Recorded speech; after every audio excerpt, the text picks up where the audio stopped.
Salam, axşamınız xeyir olsun. Hörmətli yoldaşlar, dəyərli coğrafiya sevərlər. İnşallah ki, bugün sizlərlə birinci hissə test toplusundan 2025-ci il, yəni ən son test toplusundan birinci bölmədə horizontallara aid olan 10 testə baxacağıq. Yəni bunlar müxtəlif yerlərdədir. Tutalım ki, hər tipə aid bir sual seçmişəm ki, horizontal bölməsində bu da sizə köməklik olsun. Gəlin birinci növbədə biz birinci suala baxaq. Görək birinci sualda baxın. Daha doğrusu beşinci suala. Baxaq görək beşinci sualda bizdən nə istəyir. Beşinci sualda deməli yoldaşlar. Yəqin ki görünür, ekranda görünür. Beşinci sual buradadır. A və B nöqtələri arasındakı hündürlük fərqini müəyyən edin deyir. Baxın, A nöqtəsi burada, B nöqtəsi isə burada. Biz birinci növbədə bu hündürlükləri müəyyən etmək üçün bizə verilmiş sxemdə kəsmə hündürlüyü tapmalıyıq və baxırıq ki, burada verilmiş 15 metr və 5 metrlik horizontallar bir-birinə qonşu horizontal deyil ki, biz onları çıxmaqla tapaq. Amma belə olduğu halda biz nə edirik? Böyük rəqəmlə, horizontal üzərində olan böyük rəqəmlə kiçik rəqəmi çıxırıq. Bu zaman aldığımız rəqəmi bu iki rəqəm arasındakı boşluqların sayına bölürük. Baxın burada 1, 2. Neçə boşluq var? 2 boşluq. Bölürəm 10. Aldığım rəqəm 10 idi axı. Bölürəm 2. Bərabərdir 5 metr. Mənim bu sxemimdə kəsmə hündürlük 5 metrdir. Yəni mən 5 metrdən A nöqtəsinə doğru hərəkət etdikcə hər horizontal üzərində 5 metr daha böyük rəqəm almalıyım. Tutaq ki, bura 10'dur, daha 5'dir, bura olur 10. Bura 15'dir, bura olur 20 metr. Baxsaq görərik ki, A və B nöqtələri hansı horizontal üzərində oldu? A nöqtəsi 20 metr, B nöqtəsi isə 10 metr hündürlükdə yerləşir. Bizə də nə soruşurdu? Arasındakı fərqi. 20 metr çıxılsın 10 metr bərabərdir 10 metr. Demək, A və B nöqtələri arasındakı hündürlük fərqi 10 metr olar. Daha sonra baxaq. Nəyə baxaq? Keçid alaq. Bir dənə buranı silək. 17-ci suala nəzər yetirək. Görək 17-ci sualda bizdən nə istəyir, nə tələb edir. 17-ci suala baxaq. 17-ci sualda baxın gördüyünüz kimi bu hissədədir. 17-ci sual. Və biz 17-ci sualın birinci növbədə şərtini oxuyaq. Görək bizdən şərtdə nə soruşur. Aha. Horizontallara əsasən deyir. Horizontallara əsasən dağın dik yamacını və kəsmə yüksəkliyi müəyyən edin. Gəlin biz birinci növbədə kəsmə hündürlüyü tapaq. Baxın, bayaq dediyim qayda ilə. Mənə buradakı horizontalda bir hündürlük verilib, bir də kənar horizontalda hündürlük verilib. Mən bunların fərqini tapıram ilk növbədə. 370 çıxılsın 340 bərabərdir 30 metr. Bu iki məntəqə arasında, bu iki horizontal arasında hündürlük fərqi 30 metrdir. Bəs gəlin görək boşluqların sayı neçədir? Çünki nə dedik? Dedik ki, rəqəmləri çıxıb boşluqların sayına bölürük. Bir boşluq burada, ikisi burada, üçüncü boşluq da burada. Deməli, bu iki rəqəm arasındakı 3 boşluq var. 30 bölünsün 3 bərabərdir 10 metr. Biz kəsmə hündürlüyü tapdıq. Deməli, bu nə oldu? Kəsmə yüksəklik. Bəs yaxşı. Baxın, burada həm A variantında, həm C variantında, digər variantlar olmasa belə, iki variantda 10 metr var. Bəs dağın dik yamacı hansıdır? Horizontalda belə bir şey deyirik ki, əgər horizontallar bir-birinə yaxın çəkilibsə, fikir verin bura. Dağın o yamacı dikdir. Onda gəlin görək, bu hansı hissəyə düşür? Mən buradan bir cəhətləri qeyd eləyərəm. Baxın, yuxarı şimal, aşağı cənub, bura şərq, burada qərb. Baxın, dağın dik yamacı göründüyü kimi, baxın bu hissəyə düşür. Bu da bura cənub, cənub və qərbdir. Cənub, qərb. Yoldaşlar, burada ona görə doğru cavab A variantı hesab olunur. Daha sonra keçid alaq neçənci suala? Keçid alaq 28-ci suala. Görə 28-ci sualda bizdən nə istəyir? 28-ci sual yoldaşlar. Baxın burada sol tərəfdə görünür bu hissədə. Və 28-ci sualın şərtini oxuyaq. Kəsmə yüksəkliyin 5 metrə bərabər olduğunu nəzərə alaraq A nöqtəsinin mütləq hündürlüyünü hesablayın. Yoldaşlar, baxın burada 80 metr verib və bizə deyir ki, kəsmə hündürlük 5 metrdir. İndi və A nöqtəsinin, yəni daxili horizontalın hündürlüyünü soruşur. İndi biz nə bilək ki, A nöqtəsinə doğru rəqəmlər artır yoxsa azalır? Bunun üçün biz baxırıq vergiçdiriğə. Vergiçdiriğin sərbəst ucu kənaradır. Deməli, bizim təsvir formamız müsbət relyef forması. Yəni, tutalım ki, dağ. Bu zaman biz kənar horizontaldan daxili horizontala doğru hərəkət etdikcə, sanki dağın ətəyindən zirvəsinə doğru hərəkət eləmiş oluruq. Yəni, rəqəmlər get-gedə artmalıdır, hündürləşməlidir.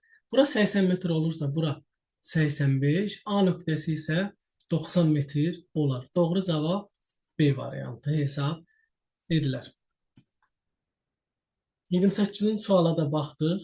Sonra daha sonra baxaq o 43-cü suala. Yenə deyirəm, seçmə suallar bunlar hər tipdən qoymuşam ki, siz baxıb başa düşəsiniz. İndi baxın yoldaşlar, 43-cü sual məncə maraqlı suallardan biridir. 43-cü sualda bizdən nə deyir? Deyir, kəsmə yüksəklik 20 metr olarsa, yəni bizə artıq kəsmə yüksəklik verib. Sxemdə verilmiş çökəkliyin dərinliyini müəyyən edin. Edək. Baxın, burada onsuz daxili horizontalda 20 metr verib. Biz sanki belə deyək də, bura çökəkliyin ən dərin yeridir. Baxın, ən dərin yeri. Bu hündürlüyə doğru isə, yəni bu tərəfə doğru getdikcə bu horizontallarda rəqəm çoxalmalıdır, artmalıdır. Bu horizontal 20-dirsə, kəsmə hündürlüyümüz 20 metr veribsə, 20-20 artıraq. Bura 40, bura 60, bura da 80 metr olar. Çökəkliyin dərinliyi isə onun daxildə verilmiş ən kiçik rəqəmlə kənar horizontalın fərqidir. Kənar horizontal 80 metr, daxildə verilmiş ən kiçik rəqəmimiz isə 10 metrdir. Bu zaman 70 metr fərq edir. Yəni çökəkliyin dərinliyi nə qədər olar? 70 metr olar. Doğru cavab B variantı hesab olunur. 43-cü suala da baxdıq. Daha sonra biz nəyə baxırıq? 43-dən sonra keçirik 51-ci suala. Baxın, 51-ci sualda buradadır. Yəni sağ tərəfdə 51-ci sual. Görək ki, burada nə istəyir bizdən? Kəsmə hündürlüyün 10 metr olduğunu nəzərə alaraq sxemdə təsvir olunan təpənin nisbi hündürlüyünü müəyyən edin. Kəsmə hündürlük 10 metrdir və baxın, buradakı rəqəm heç bir horizontalın üzərində deyil. Bu zaman belə olduğu halda biz nə iş görməliyik? Belə olduğu halda biz baxırıq vergiçdiriğə yoldaşlar. Burada hal-hazırki sxemdə vergiçdiriklər kənara doğru çəkilmişdir. Deməli, bu müsbət relyef formasıdır. Burada gördüyümüz rəqəm 213 rəqəmi. Sxemdəki ən yüksək rəqəmdir. Yəni, bura dağın zirvəsidir. Biz kənar horizontala doğru hərəkət etdikcə sanki dağın zirvəsindən ətəyinə doğru düşürük. Yəni, rəqəmlər azalmalıdır. Bəs rəqəm necə azalmalıdır? Baxın, bunu isə belə eləyirik. Mütləq hündürlük verilib. Mütləq hündürlük yazıram. Baxın, 213. Və bizə kəsmə hündürlük də verilib. 213-dən kiçik olub, ona bölünən ilk ədədimizi götürürük. Bax, bir də deyirəm. 213-dən, yəni burada verilmiş rəqəmdən kiçik olub, kəsmə hündürlüyə bölünən ilk ədəd, yəni 10 metrə bölünən ilk ədədi biz qəbul edirik, götürürük. Təbii ki, bu da ona bölünən 210 olur. Daha sonra bura olur 200, bura olur 190, bura isə olur 180. Nisbi hündürlüyü soruşur. Yəni, gördüyümüz ən böyük rəqəmlə ən kiçik rəqəmi çıxırıq. Yəni, 213 çıx 180. Bu da nə edir? 213-dən 180 çıxanda 33 metr edir. Cavab B variantı hesab edilir. Daha sonra 57-ci suala nəzər yetirək. 51-ci suala baxdıq. Yəni horizontal başa düşmək üçün bunlara baxsaz məncə kifayət eləyər. 57-ci sualda görək bizdən nə tələb eləyir, nə istəyir? 57-ci sual, baxın, burada sol tərəfdə, ekranın sol tərəfində görünür. Sual 57-yə nəzər yetirək. Sxemdə təsvir olunan relyef formasını, baxın 57. Uyğun gələn əlamətləri müəyyən edin. Baxın, sxemdə görə təsvir olunub nə? Mən ilk növbədə bunun vergi ştrixlərinə baxıram ki, vergi ştrixlərin sərbəst ucu içəri doğru. Deməli, bu avtomatik vergi ştrixdən bildik ki, nədir? Çökəklikdir. Yəni, 1 olar, avtomatik 2 olmaz. Üçüncü variantda deyir ki, kəsmə hündürlüyü 50 metrdir. Gəlin baxaq, baxın. Buradakı bu iki horizontal qonşudur. Bunlar arasındakı fərq bizə kəsmə hündürlüyü verir. Həqiqətən də 100 metr çıxılsın 50 metr bərabərdir 50 metr olar. Kəsmə hündürlüyü 50 metrdir, doğru. A nöqtəsi B nöqtəsindən aşağıda yerləşir. Xeyr, baxın. B A-dan daha aşağıdadır. Yəni çökəkliyin dibidir bura. Bura isə çökəklikdən kənardır, yuxarı çıxırsan. A nöqtəsi B nöqtəsinin aşağıda deyil, hündürdədir. Ona görə 4 olmaz. B nöqtəsi ən yüksək hündürlüyə malikdir. Xeyr, B nöqtəsi ən yüksək hündürlüyə malik deyil. Məsəl üçün, burada verilən ərazidə ən yüksək hündürlüyə malik olan A nöqtəsi olar. Verilən variantlardan doğru cavab çökəklikdir və kəsmə hündürlüyü 50 metrdir. 1 və 3. Variant olaraq isə Y variantı hesab olunur.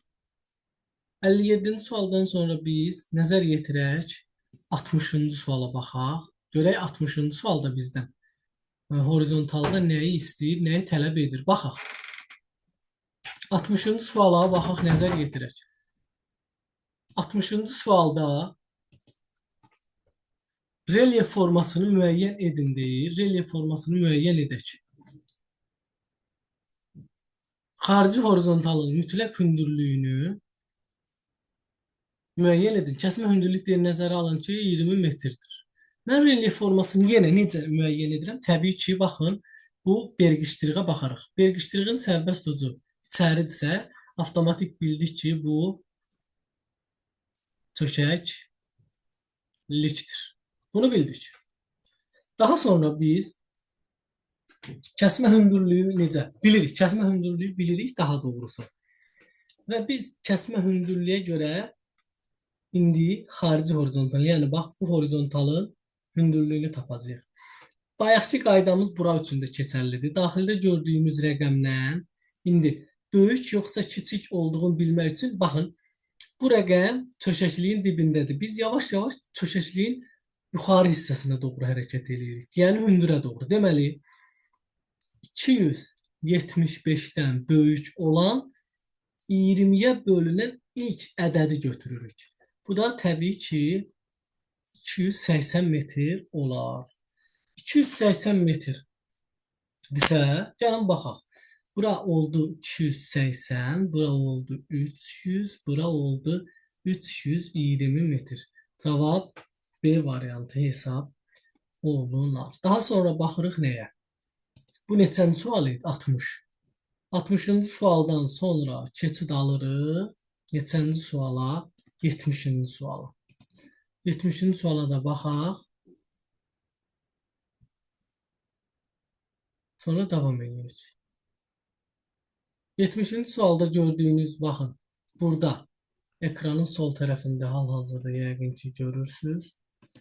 Burada 70-ci suala baxaq və şərti oxuyaq. Sxemə əsasən A nöqtəsinin qonşu horizontallarının mütləq hündürlüyünü müəyyən edin. A nöqtəsi burada, bunun qonşu horizontalı buradır və budur. İndi burada biz nəyə fikir veririk? Baxın, burada dəniz sözü, yəni dəniz sözü görürüksə, buradan keçən ilk horizontal bizə okean səviyyəsini verir. Yəni, okean səviyyəsi neçə metrdir? 0 metr. Baxın, bundan bilirik. Və burada görürsünüz, bu horizontalın üzərində bizə 75 metr verir. Mən nə edərəm? Böyük rəqəmdən 75-dən çıxaram kiçik rəqəmi, yəni 0-ı. Qalar 75 metr. Aldığım rəqəmi isə buradakı boşluqların sayına bölərəm. 1, 2, 3. 3 boşluq var. 75 bölünsün 3-ə. Bərabərdir 25 metr. Deməli, bu oldu kəsmə yüksəklik.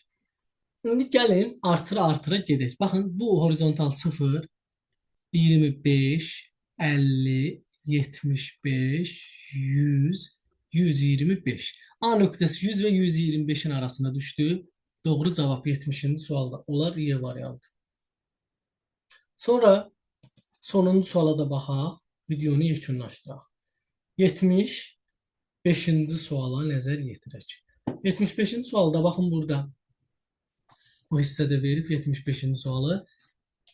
Bizə deyir ki, kəsmə yüksəklik 150 metr olarsa, K və M nöqtəsinin mütləq hündürlükləri. Baxın, bizə bir kəsmə hündürlük verib, deyir 150 metrdir. Və burada K və M-in arasında bir 475 rəqəmini yazın. Və vergiçliklər kənara doğrudur. Bu nə deməkdir? Mən 475-dən M horizontalına doğru getsəm, 475-dən daha kiçik rəqəm almalıyam. Bu zaman nə edirəm? Bayaqki dediyimiz üsul. 475-dən kiçik olub, kəsmə hündürlüyə bölünən birinci ədəd. Yəni 150-yə bölünən birinci ədəd. Bu da 450 metr olar. K nöqtəsinə doğru hərəkət elədikcə isə sən çökəklikdən çıxırsan. Yəni bu nə deməkdir? 475-dən böyük olub 150-yə bölünən birinci ədəd. 475-dən bölünük 150-yə, bundan böyük ədəd isə birinci ədədimiz 600 metrdir. Bu M nöqtəsidir, bu da K nöqtəsi. Deməli doğru cavab oldu A variantı.